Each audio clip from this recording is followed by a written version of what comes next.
सभी साथियों को नमस्कार। मैं गजेंद्र विष्णु एक बार पुनः आप सभी का शिक्षा समाचार में हार्दिक स्वागत करता हूं। हम लोग इस वीडियो में चर्चा करने वाले हैं पीडी आईएफएमएस 3.0 पर। सैलरी के अलावा यदि टीए वगैरह का कोई पेमेंट करना है तो किस प्रकार से करेंगे, इस वीडियो में हम लोग बताएंगे आपको। कोई डी ऑफिस या सीबी ऑफिस या ऐसे कई ऑफिस होते हैं जिनके अंदर जो भी कर्मचारी लगे हैं उनके टीए का भुगतान करना होता है, तो वो पीडी आईएफएमएस के माध्यम से पीडी प्रोसेस जो होता है उसके माध्यम से पहले हम लोग पे मैनेजर से करते थे, अब आईएफएमएस पे आपको करना होगा। तो किस प्रकार से प्रोसेस करेंगे, चलिए साथियों वीडियो प्रारंभ करूं उससे पहले निवेदन करूंगा, चैनल पर नए हैं सब्सक्राइब अवश्य करिएगा। सबसे पहले आप लोगों को डीडीओ रोल में आना है, ना कि एचओ रोल में। डीडीओ रोल कौन सा? पीडी हेड वाला। पीडी आईएफएमएस का जो आपका डीडीओ रोल है वो होना चाहिए, यहाँ आपका पीडी आईडी वगैरह आएगी तो आप पीडी डीडीओ रोल में है। ठीक है, उसके बाद यहाँ पे आपको बिल पे क्लिक करना है।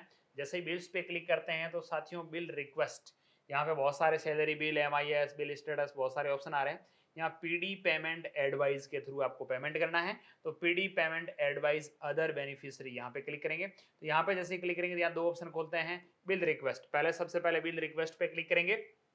बिल टाइप, किस प्रकार से बिल बनाना चाह रहे हैं, पीडी पेमेंट एडवाइस, यहाँ पे भी पीडी पेमेंट एडवाइस। यहाँ कौन से अमाउंट से करना चाहेंगे तो वो ऑटोमेटिकली आपका जो पीडी अकाउंट लिंक होगा वो आएगा। उसके बाद ऑब्जेक्ट हेड ऑटोमेटिकली 0 आ जाएगा। और पेमेंट रीजन, टीए बिल बनाना चाह रहे हैं, स्टाइपेंड देना चाह रहे हैं, अदर्स देना चाह रहे हैं। यहाँ पे आप लोग देख पाएंगे जो इस ऑफिस के अंडर कार्यरत कर्मचारी है उनका यदि किसी परीक्षा में ड्यूटी लगी या ऐसा कुछ आप देना चाह रहे हैं, आपका पीडी में यदि वो पैसा आया है, हो सकता है जैसे किसी की छात्रवृत्ति का भुगतान करना है, ट्रांसपोर्ट वाउचर का भुगतान करना है, कई सारे ऐसे भुगतान होंगे जो पीडीएड के माध्यम से होंगे, तो वो आगे जाकर इसी प्रोसेस के थ्रू होंगे। तो हम हमारे अधिकारी जी का टीए बनाना चाह रहे हैं, तो टीए पे जैसे मैं क्लिक करूंगा, टीए पे क्लिक करने के बाद यहाँ सेलेक्ट एम्प्लॉय आपका आएगा। यहाँ सेलेक्ट एम्प्लॉय पे क्लिक करेंगे तो यहाँ पे साथियों ग्रुप आपको सेलेक्ट करना है, आप कौन से ग्रुप के एम्प्लॉय का करना चाह रहे हैं। उस ग्रुप के जितने भी कर्मचारी होंगे वो आपके सामने यहाँ पे शो करेंगे। जिनका भी भरना उनको सेलेक्ट करते हुए यहाँ पे सेलेक्ट एम्प्लॉय पे क्लिक कर देंगे। मैंने एक एम्प्लॉय को सेलेक्ट कर लिया और यहाँ पे क्लिक किया। यहाँ पे जैसे ही क्लिक किया तो उनका नाम आ गया, उनका एम्प्लॉय का कोड आ गया, उनका ग्रुप आ गया। और यहाँ पे क्या होगा साथियों, अमाउंट डालना है, ऑल ओवर अमाउंट उनको कितना देना है। जैसे टीए बिल की बात करूँ तो ऑफलाइन आपको टीए बिल तैयार कर लेना है या उनकी आईडी से टीए बिल बना लें पहले। नॉर्मली जो पीडीएड पे अपन आईएफएमएस पे बनाते हैं वैसे नॉर्मल आईएफएमएस से बिल बना करके प्रिंट कर लें कर्मचारी लेवल से, और उस कर्मचारी लेवल से बिल बनाएं या कोई एक्सेल मॉड्यूल के रूप में आप बना सकते हैं। वो बिल बनाने के बाद यहाँ पे टोटली अमाउंट कितना हो रहा है वो अमाउंट आपको डालना है। यदि किसी प्रकार की डिडक्शन करनी है तो आप यहाँ से डिडक्शन कर सकते हैं।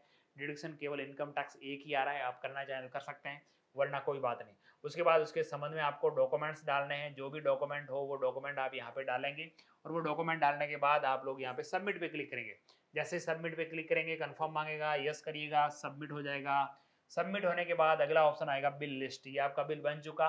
बिल लिस्ट पे क्लिक करेंगे तो आपको पे ईयर, पे मंथ और ग्रुप सेलेक्ट करते हुए सर्च करना है। सर्च करेंगे, जो आपने बिल बनाया वो यहाँ पे शो करेगा।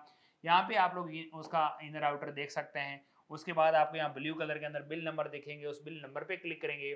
जैसे बिल नंबर पे क्लिक करेंगे वो पूरी डिटेल दिखाएगा।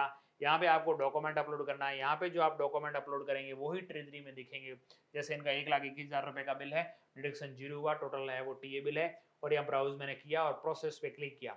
जैसे ही प्रोसेस पे क्लिक करेंगे डॉक्यूमेंट डाल करके, वही जो अपन सैलरी बिल प्रोसेस करते हैं वैसा ही ओटीपी आएगा डीडीओ साहिबान के नंबर पे, और ओटीपी डालते हुए आप बिल को है वो फॉरवर्ड कर देंगे। इस प्रकार से बिल है वो आपका ट्रेजरी चला जाएगा और 1-2 दिन में है पीडीएड का होने की वजह से जमा भी हो जाएगा।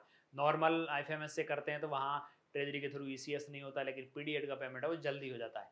इस प्रकार से पीडी हेड के अंदर पीडी एडवाइस पेमेंट बिल यदि आप बनाना चाह रहे हैं इस प्रोसेस से बना सकते हैं। एक बार पुनः सभी साथियों का बहुत बहुत धन्यवाद।